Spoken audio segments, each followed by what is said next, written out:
오늘 읽은 말씀 제목은 길 잃은 양입니다.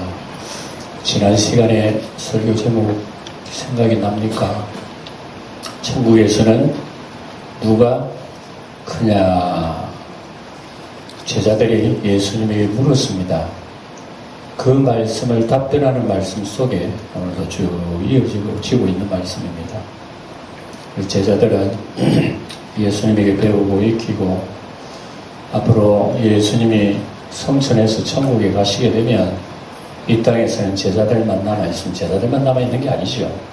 성령으로 예수님이 영으로 제자들을 오셔서 같이 일을 하셔요.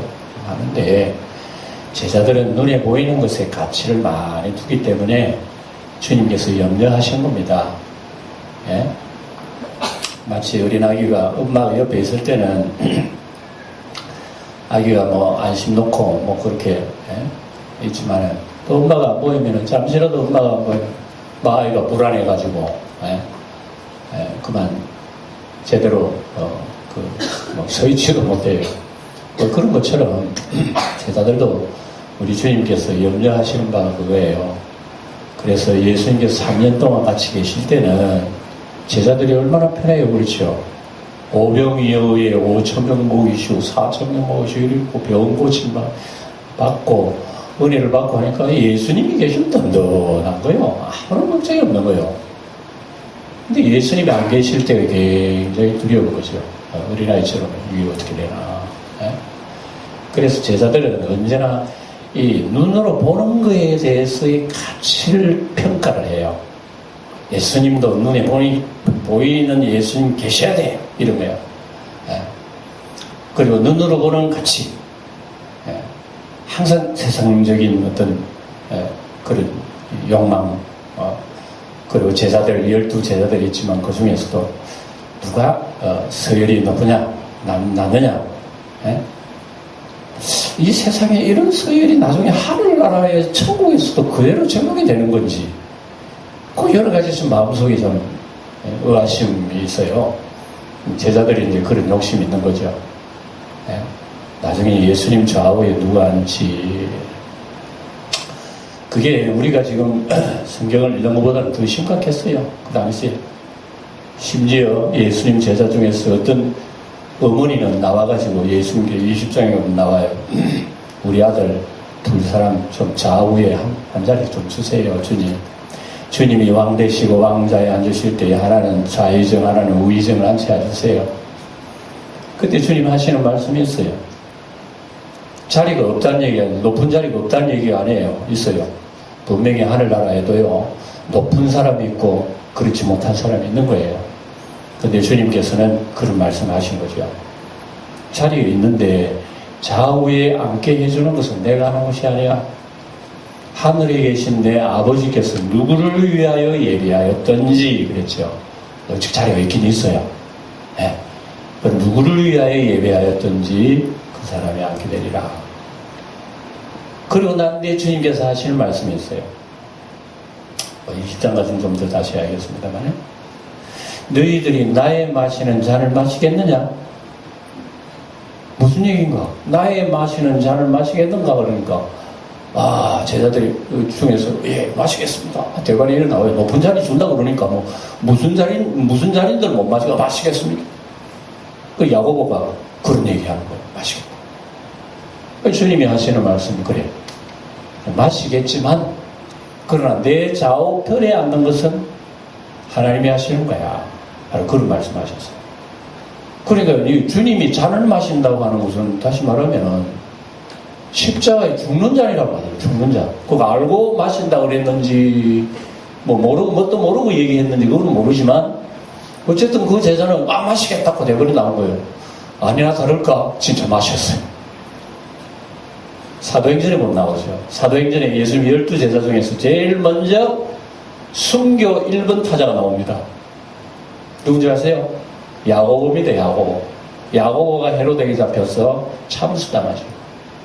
복음도 전해보지도 못하고 죽었어요. 제대로. 어쨌든 자기 말대로 되어버린 거예요. 하늘나라에서는 좌우 우편에 앉을지 그거는 모르지만 어쨌든 하늘나라에 높은 자리에 앉는 것은 누가 앉느냐? 세상에는 실력이 있으면 안 돼요. 그렇죠? 예. 무슨 인맥 좋아도 괜찮아요. 부패한 정부에 보면 인맥이 좋으면 높은 자리 한다니까. 사람 똑똑하고 괜찮고, 이런 사람들은 다 사람 머리 밟고 가야 하는 거예요. 예. 근데 예수님 말씀은 완전 바뀌었어요. 예수님 말씀은. 사람의 생각, 가치하고 예수님이 하늘나라의 도를 가르치는 것하고는 달라, 완전 달라. 예. 여러분, 교회 안에서는 영광교회는 누가 높아요? 설교하는 이 목사 제일 높은 거지. 예. 우리 교회 목사님 제일 높고, 그 다음에 장로님 높고, 권사님 높고, 그러겠지. 혹시라도 이 목사 높은 사람으로 생각할까 싶어가지고 난 주보에 이름도 안 넣어버렸어. 주보에 이름 넣어도 여기 보면 맨 꽁지를 안 넣어놨어요. 예. 예. 흔히 교회 보면 무슨 교회 담임 목사 누구 축축축 좋아요. 그게 나쁘다는 건 아닙니다. 그 교회 담임 목사 이름이 있으니까. 그러나 이것도 제가 이렇게 자리를 배치한 것도요, 사소한 것이라고 생각하지만 이것도 저 계획 속에 들어간 거예요. 우리 교인들이 이런 의식을 좀 가져라는 그런 뜻으로 제가 오래전에 이걸 생각한 거예요. 예? 교회에서 여러분 목사가 큽니까? 장로가 커요? 물론 우리 교회 질서상, 위계 질서상은 존경할 자를 존경해라 그랬어요. 존경할 자입니다. 반드시 우리의 본이 되는 사람, 우리 가르치는 사람, 우리를 지도하는 사람 존경해야 돼요. 맞아요. 그러나 하나님 아버지 앞에서는 이런 타이틀이 중요한 게 아니라 말이에요. 하나님 아버지는 눈으로 나타나는, 겉으로 드러나는 것으로 평가하시는 분이 아니라는 걸 성경에 누누이 얘기합니다. 하나님 보시기에는 누가 크냐 하는 것도 사람은 높은 자리 생각하지만 하나님 그 사람 마음을 들여다보는 거예요. 가만히 수많은 사람들이 마음을 들여다보니까 하나님이 너가 큰 자라 이러면, 누가 큰 자라고 하면 그 사람의 신분이 뭔가 어린아이라, 또 어떤 경우는 세리창기 죄인이라, 그러니 자기들이 높다고 생각했던 바리새인, 종교의 지도자들, 높은 장로들, 이런 사람들이 예수님이 지적하는 그 사람 크다고 그러니까 속으로 웃기고 있네. 진짜 웃기고 있네. 그 사람이 뭐 커? 어떻게 우리가 저런 분의 얘기를 들을 수 있겠나 말이야. 에? 하나부터 열까지 틀리는 얘기만 한 거야. 심성을 비틀어지게 하는 말만 하는 거야. 그러니까 이 미움과 정오와 이런 게 쌓이는 거예요. 쌓이는 거예요. 예수님은 입만 열면 미운 소리를 하는 거예요. 에? 그래, 미워 죽겠는 거야. 제발 저 사람 좀 잘라버렸으면 좋겠다. 이거 결국은 죽잖아요. 그래, 결국은 십자가에 죽으신 것이 우리 십자가 사건 아니에요. 제자들은 언제나 이런 관심이 거기가 있는 거예요. 내가 하나님 앞에 정말 하나님 말씀을 받들어서 참 섬겨야 되겠다는 그런 자세가 아니라 언제나 자기들끼리 이런 자리 다툼하게 되고 이런 자세란 말이에요. 이런 자세. 그러니까 물어본 겁니다. 예수님이 물어본 거예요. 사실은 물어봤다고 하는 내용 속에는 주여 우리 가운데 누가 큽니까? 그런 뜻이에요. 사실은 우리 가운데 베드로가 1등 맞습니까? 수제자 맞습니까? 그 다음에 서열이 쭉 되고 우리는 누가 공제예요? 이런 걸 알고 싶은 거예요. 사실.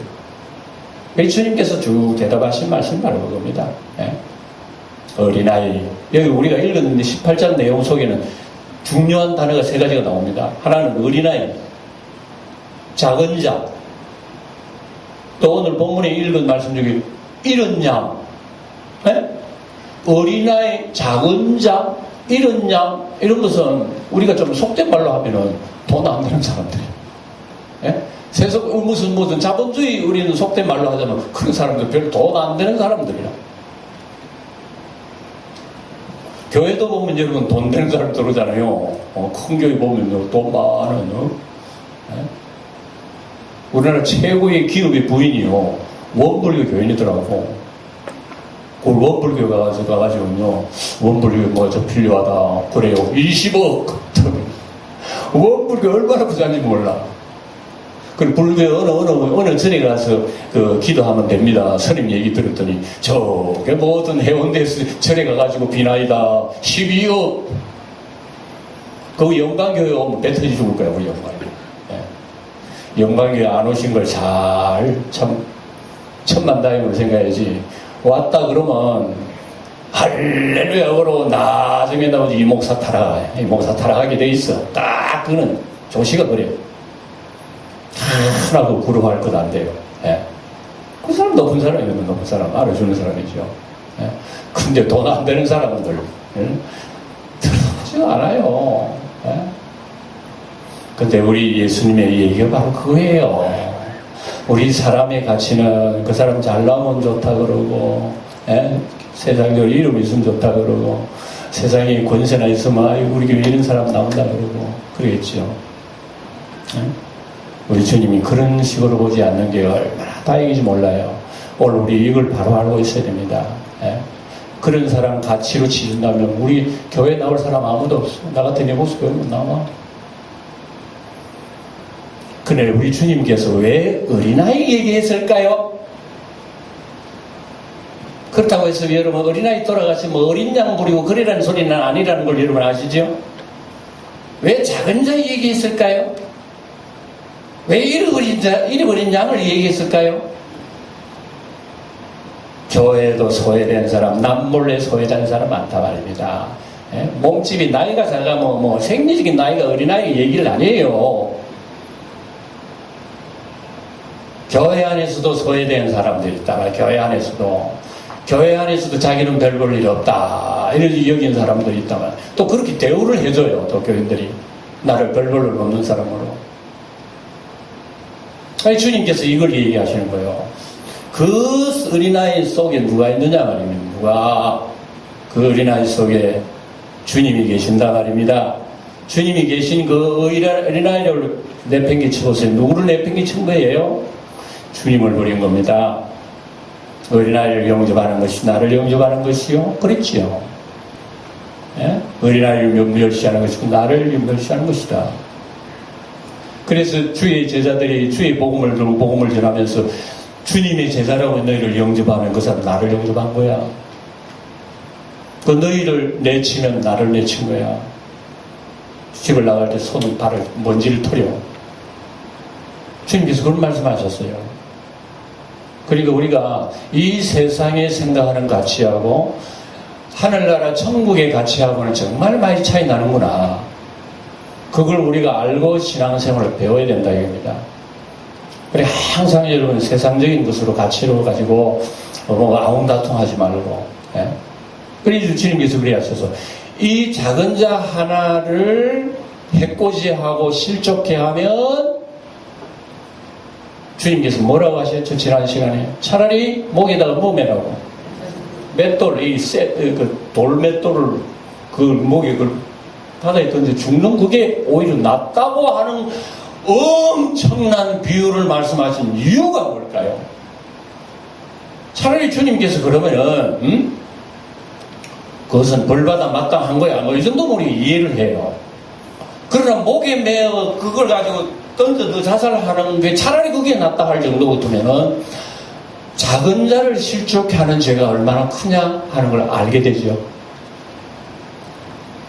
너희들이 자꾸 높으려고만 하지만 남을 밟고 올라서고 자기들이 우월하려고 생각하지만 그러나 우월 위에 높은 자 위에는 언제나 밟히고 있다는 사람을 기억하느냐?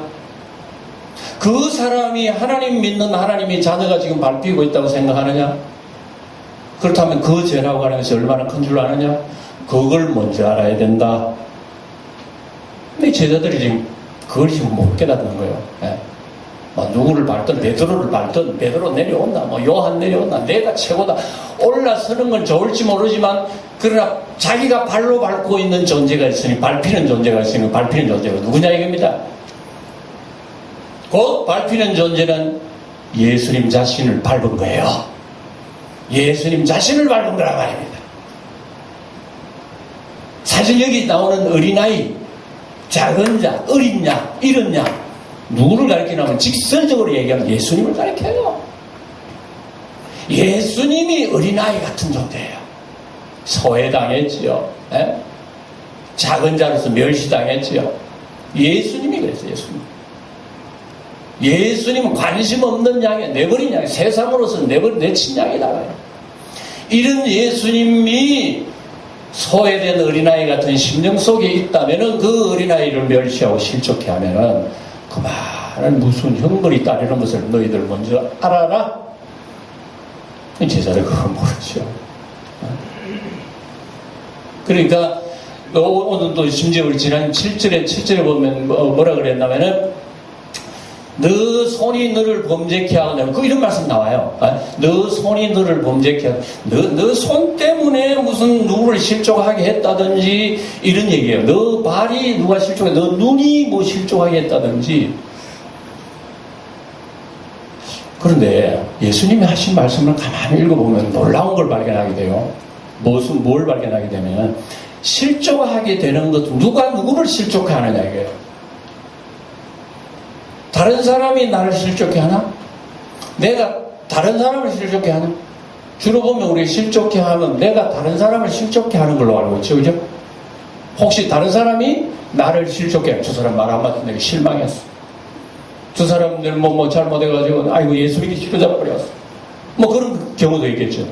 근데 가장 나를 실족해 하는 원흉이 누구냐? 나 자신이요. 나 자신이 나를 실족게 한다는 거 여러분 아셔요? 이건 말이 아니지. 타인이 나를 실족게 한다는 그 얘기는 이해가 돼. 혹시 내가 또 다른 사람을 실족게 한다는 그것도 뭐 물론 해서는 안 되지만 그렇게 될 수 있다는 것은 우리 이해가 해. 근데 내가 나를 실족게 하는 일, 모두 그런 생각을 안 할 거예요. 설마 내가 나를 실족해요 있었을지. 성경을 자세히 보세요. 우리 7절 한번 다시 보세요. 18장 7절. 8절 한번 읽고 소리 한번 읽어보세요. 8절 시작. 만일 내 손이나 내 발이 너를 범죄케 하거든 지금 내버리라. 됐습니다. 그리고 봅시다. 여기 9절에도 마찬가지요. 만일 내 눈이 누구를 범죄케 하거든 8절에도 내 손이 누구의 발을, 여러분 이게 초점을 보세요. 오늘 이거 여러분들이 배워야 돼요. 실족게 하는 일 중에서 가장 실족하는 원흉이 옆에 있는 사람이 날 실족게 하는 거 약해요. 그런데 진짜 실족게 하는 사람은 내 자신이 내 자신을 실족게 한다니까. 그 이해가 됩니까 안 됩니까? 될 듯 말 듯 하죠. 주님이 그걸 얘기해요.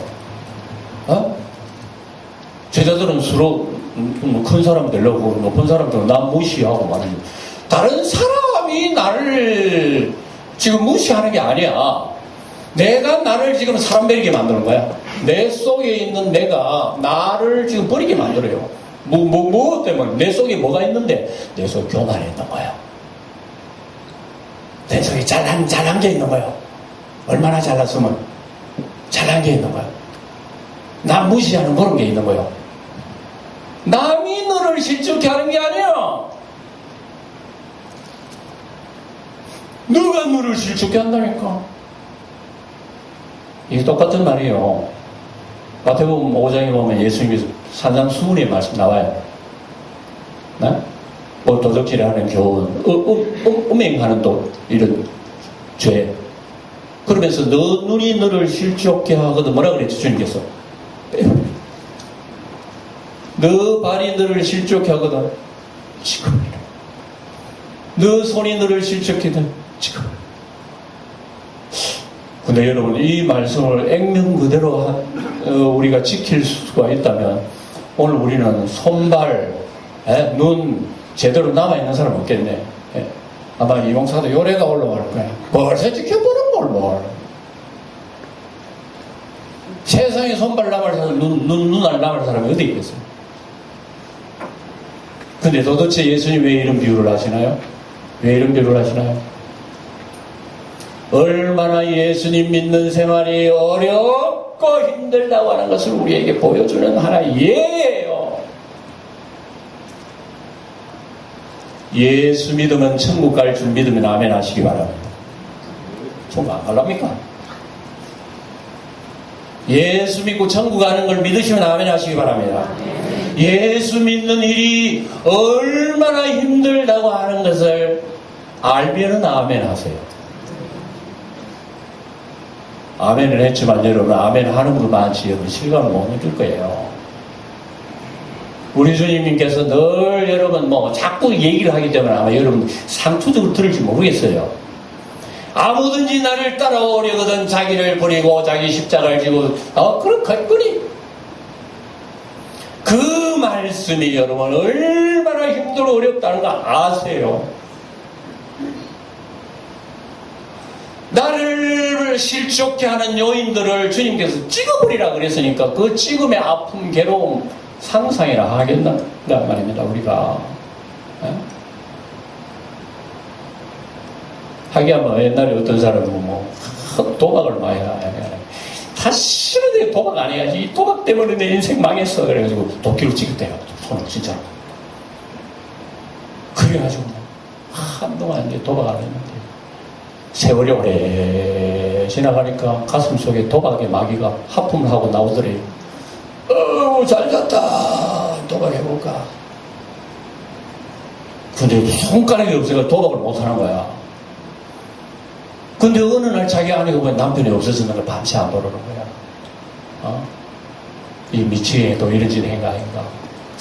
설마 안 했는데 손 다 잘라요.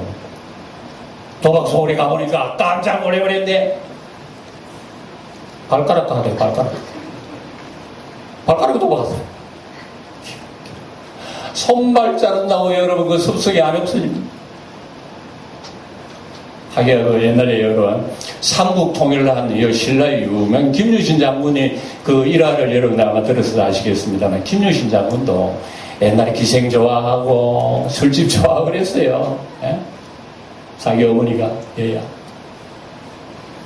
진짜 이 나라 운명이 지금 내 앞에 있는데 내가 맨날 그래 기생에 빠져가지고 희득거리게 되겠나? 어머니가 야단치고 나는데 어머니 알겠습니다. 다시는 이런 짓 안 하겠습니다. 그러고 난 뒤에 이제 국사 일이 바빠가지고 어쨌든 모여가지고 술이라도 한잔 했나봐요. 그 얼큰하게 재고 사랑하는 애마를 타고 하는데 이놈의 애마가 평소에 오던 길을 가는 거야. 기생집으로 가는 기생집으로. 그래가지고 밤새 노닥거리 아침에 일어나 보니까 눈 떠보는 기생집이라. 어머니 말이 있으면 생각을 하지. 자기는 생각을 의도가 안 했는데 이쪽으로 간 거지. 화가 나가지고 칼을 빼다가 자기의 마의 목을 치워버리고 빈성으로 덜렁덜렁 걸어왔다는 유명한 일화가 있잖아요.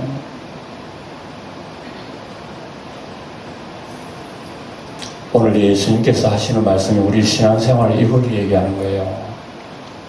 그래서 저도 오늘 설교를 이렇게 준비를 하면서도 저 그랬어요. 하나님 아버지 이 이명희 목사라는 사람이 또 설교를 하는데 이걸 가지고 설교를 하다니 이거 도대체 이게 또 이명희 목사도 못하는 걸 가지고 어떻게 내가 교인들에게 얘기하겠나. 솔직히 그래요. 저 흰옷 입고 가운을 입고 여러분 설교하는 게 여러분 저 거룩하게 보이는데 이 말씀을 비춰보면요 우리 주님은 아시아요. 내가 거룩하지 않다는 거 아시오. 그리고 별 볼 일 없는 인간이라면 주님 더 잘 아시오.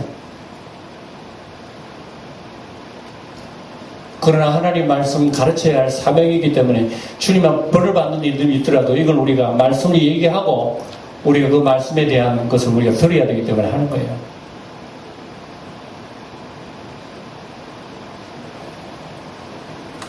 그래 우리 예수 믿는 일이 너무 힘들다.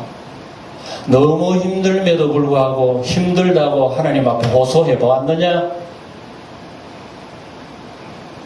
신앙생활 힘든 거는 맞는데 힘든 그것을 하나님 앞에 놓고 하나님 정말 힘들어 못하겠다고 얘기해 보셨느냐고요. 이것만 보더라도 우리가 신앙생활을 얼마나 우리 하나님 앞에 정말 소홀히 하고 있는가를 우리가 알 수가 있는 거죠. 성경에 보면은요, 오늘은 그래도 점잖은 말씀이에요. 여러분, 주님이요, 점잖게 말씀하셨어요. 무슨 점잖은 말요? 너 손이 범죄케 하거든 찍어버려라. 발이 범죄케 하든 찍어버려라. 눈이 범죄케 하든 뽑아버려라. 그건 점잖은 얘기예요. 나중에 갈라디아서 바울 사도의 서신이 읽어보면 뭐라 그러는 줄 알아요? 이런 말씀 나와요. 내가 그리스도와 함께 십자가에 못 박혔나니. 그런 십자가에 못 박혔다는 뭐죠? 머리부터 발끝까지 몽땅 손발이 박힌 게 아니라 내 몸이 같이 박혀버린 거예요. 심지어 갈라디아 5장 보면은 몸만 박힌 게 아니라 정과 욕심도 십자가에 못 박았나니. 아무도 없는 거야. 바울이라는 인간 자체는 십자가가 없어져 버린 거야. 왜? 완전히 못 박혀 다 죽어버렸기 때문에. 그 속에 예수만 있다고 고백한 거 보세요. 어이구야, 진짜로 우리가 그거 보면 신앙생활 이거 진짜 힘드네 이거. 우리 어째 해야 신앙생활 잘합니까? 그래서 제가 이제 여러분들에게 얘기하는 겁니다. 늘 사탕 발린 얘기만 좋아하지 마세요. 신앙생활이 이렇다는 것을 제가 여러분들이 까발립니다. 보세요. 쫙 열어보니까 이런 거야. 이런 과제가 있는 거야. 이런 과제가 있는데 여러분 늘 사탕 발림만 좋아할 겁니다. 이거 보고 우리 과제를 잡는다면 하나님 기도의 제목이 나오지 않겠어요? 우리 신앙생활을 어떤 방향으로 해야 될지 알 수 있지 않겠어요? 충맥이 바꾸예요. 손가락 꼬집는 거면 해가 아픈데 잘라버리라니. 그 엄청난 결단을 가지고 살지 않으면 안 된다는 얘기를 주님께서 하시죠. 그래서 우리가 보면은 정말 잘라버려야 할 건 못 자르고 사는 경우가 얼마나 많은지요. 여러분 생활 가운데 내가 하나님 앞에 가까이 못 나가게 하는 거, 사랑해야 돼, 주님을 사랑해야 된다 하면서도 사랑하지 못하는 일들, 뭐 그런 거 따지보면 나를 실족해 하는 게 다른 데가 있는 게 내가 나를 실족해. 뭐 더워가지고 요즘 막 기도도 귀찮아. 못하겠어. 성경 읽기도 뭐 그렇고 교회 나오는 것도 오늘 용기 내가 나왔어. 뭐 이런 식으로 생각하면 얼마나 나라고 하는 본성 속에 나를 못되게 만들게 있는 게요. 다른 사람이 내가 나를 그런다니까. 이거 오늘 주님께서 하신 얘기예요. 그러니까 제자들이 지금 누가 너스로 크냐 하는 그 속에는 주님이 뭘 보셨냐면요. 너희들이 크고자 하는 그 마음은 어떤 마음인 줄 알아? 찍어 없애야 할 마음이라고. 이것 때문에 너희가 너희 자신을 실족해 하는 거야.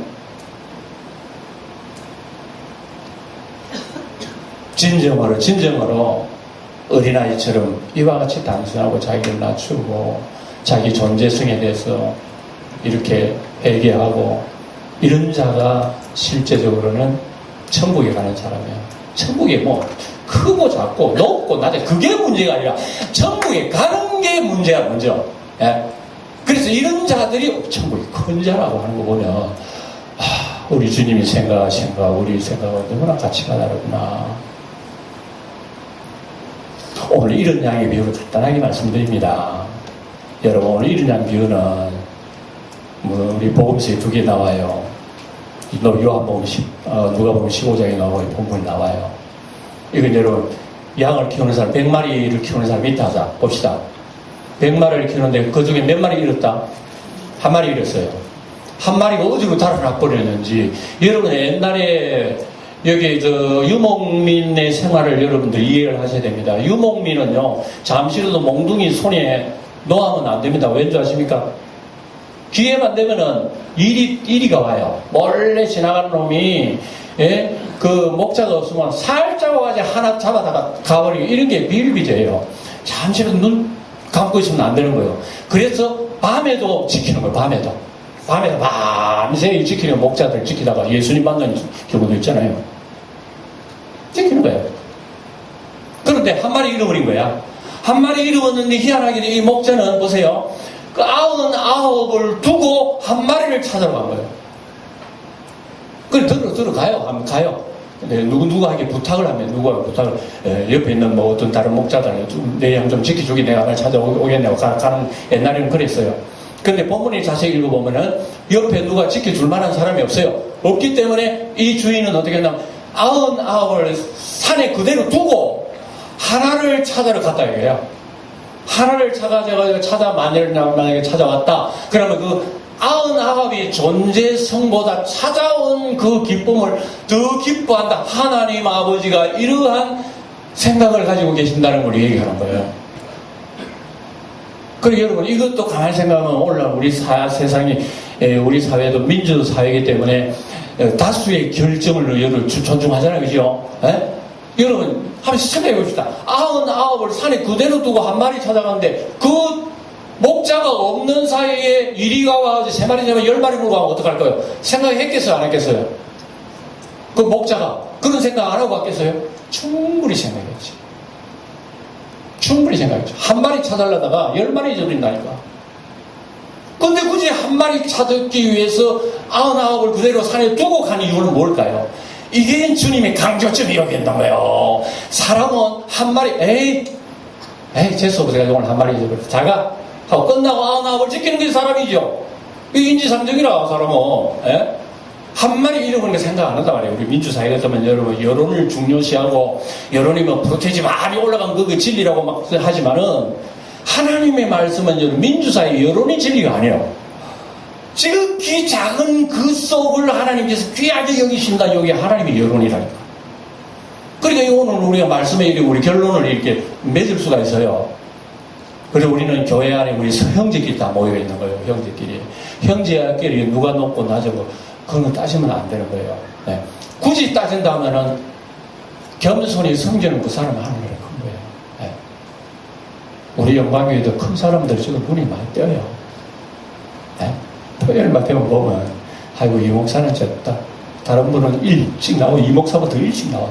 아주 청소하고 구석에 썰고 가는 거 보면 자세가 저분은 내보다 낫다. 그래.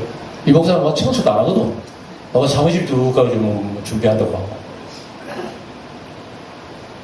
꼭 청소했다고 그 사람은 크고 안 했다고 자꾸 그런 건 아니로되 이러한 자세를 우리에게 보여주는 거예요. 성경에서는. 예? 교회에 나와도 여러분 이름 있는 사람만 여러분 무슨 결정을 하고 합니까? 그리고 우리는 하늘나라의 사고가 세상의 끈하고 정말 다르구나 하는 것을 우리 다시 한번 생각하게 됩니다. 그래서 예수를 믿는 지극히 작은 소자 하나를 여러분들은 관심을 가지라고 하는 것이 예수님이 제자들이 가르친 얘기입니다. 그래서 이걸 길이길이 가지는 거죠. 그때는 제자들 그리 못했지만 성령받아 새롭게 된 이후에 제자들은 하나의 작은 자 앞에서 두 작은 자가 된 거예요. 네. 그래서 바울 사도 같은 걸 그러죠. 지극히 작은 자보다 더 작은 나에게 이런 말씀 나와요. 어디 성경 자세거든요. 그래서 우리 옆에 계신 분은요, 아무리 생각해도 나보다 나아요. 옆에 계신 분은 나보다 낫다니까. 그리고 나를 실족게 하는 것은 옆에 계신 분이 아니에요. 누가? 내가 나를 실족게 하는 거예요. 내 못된 고집이 나를 실족게 하는 거예요. 내 못된 정욕이 나를 버리게 만드는 거예요. 나의 교만이 나를 버리게 만드는 거예요. 나의 욕심이, 나의 못난 자아가 예수, 나를 도와주소서. 이런 자세가 어린아이 자세란 말이에요. 가난한 심령, 어린아이처럼 주님의 아니면 내가 안 되겠다고 이런 자세란 말이에요. 오늘 잃어버린 한 마리 양도 바로 이와 같아요. 그래서 우리가 잃어버린 여러분 탕자의 비유도 바로 그거 아닙니까? 탕자의 비유 여러분 아시죠? 탕자의 아버지 재산을 허락받고 다 기생하고 놀아먹은 놈, 100번 죽어도 그거는 뭐 마땅해. 자기 형님은 집에서 이놈들 돌아오지도 말아요. 근데 아버지는 안 그렇거든. 아버지는 이런 내 아들, 둘째 아들 돌아오기를 날마다 아들이 결국은 돌아오는 거예요. 돌아와서 아버지가 그리워서 돌아온 게 아니에요, 사실은. 그 땅에 기근이 있어가지고 먹고 살기 힘드니까 아이고 내 아버지 집에 가면 종들도 배부른다. 이게 무슨 짓이야. 아이고 잘못해도 진짜 내가 잘못했네. 나를 버린 놈이 다른 게 아니야. 내가 나를 버려버렸네. 안 되겠어 내 인간 안 되겠어 이래가지고 내 이제 아버지 집에 돌아가가지고 아버지 내 인간 아닙니다. 내가 아버지 자식이 아닙니다. 아버지 집에 종처럼 생각해달라고 자세하고 그런 자세를 가지고 오잖아요. 아버지는 오늘도 몰려오는가 한참 오니까 덥수가 않고 목욕시키고 깨끗한 옷 입고 가락지키고 신발 끼우고 잔치하고 소자고 난리나고요. 아버지가 이런 양을 죽은 아이가 살았다. 이런 아이를 내가 산다. 아버지는 동네방네 사람 불러다가 잔치를 하는데 집에 돌아오지 않는 형은 멀리서 무슨 소리야 이거? 종들한테 들으니까 이러고 저러고 동생이 돌아와가지고 아버지 잔치합니다. 뭐라고? 세상에 아버지 나는 평생 내 아버지 재산에 허락망당한 것도 아니고 동생처럼 저렇게 기생을 노릇한 것도 아니고 아버지 숨긴다고 집에 있었는데 내한테는 위험소 새끼 한 마리 안 잡아주더니 그래 허락망당 아버지 재산 다 팔아먹는 도로니까 그래 잔치를 벌려 이 아버지가 그래서 되겠나 이거 저 인간 같은 놈 가짜 놈을 놓고 잔치를 할 수 있겠어? 이거 아버지 원망하고 동생 원망하고 미워하고 하는 그 사람은 누구냐? 바리새인 종교지도자들 사두개인 이런 높은 사람들 그런 사람들을 그랬다 이거예요. 그래 높은 사람들 눈에는 여자, 어린아이, 기생 무슨 세리, 죄인, 창기 인간을 안 보는 거야. 근데 그런 사람들이 먼저 예수 믿는 거야. 아이고 내가 죄인이로소이다. 죄인이로소요. 나는 죄인. 예수님이 보니까 하늘나라의 보배야. 그런 사람들이야. 너희들이 높다고 그런 사람 미워하고 질시하지. 너희들은 하늘나라에 들어갈 사람도 아니야. 예수님의 이만하면 예수님의 말씀을 우리가 이해를 하시겠죠. 뭐가 예수님의 마음이고 하늘의 뜻인지 알 수가 있어요. 우리가 이런 자세를 가지고 한 주일 동안 여러분 또 나가면 다 잊어버려요. 말씀 다 잊어버릴 때 있는 거예요. 그게 생명의 연세가 어쩔 수 없어. 그러나 이걸 가지고 붙들어야 돼. 하나님 오늘 말씀 들었는데 한마디도 생각도 안 납니다. 생각나게 해주세요. 하고 주님 오늘도 승리하게 해달라고 한 주일 동안 내내 붙들고 또 작은 신앙을 또 연습하고 싸우고 이겨나가는 이런 삶이 한 주간 동안도 여러분 삶 속에 이루어지기를 주의 이름으로 축원드립니다. 기도하겠습니다.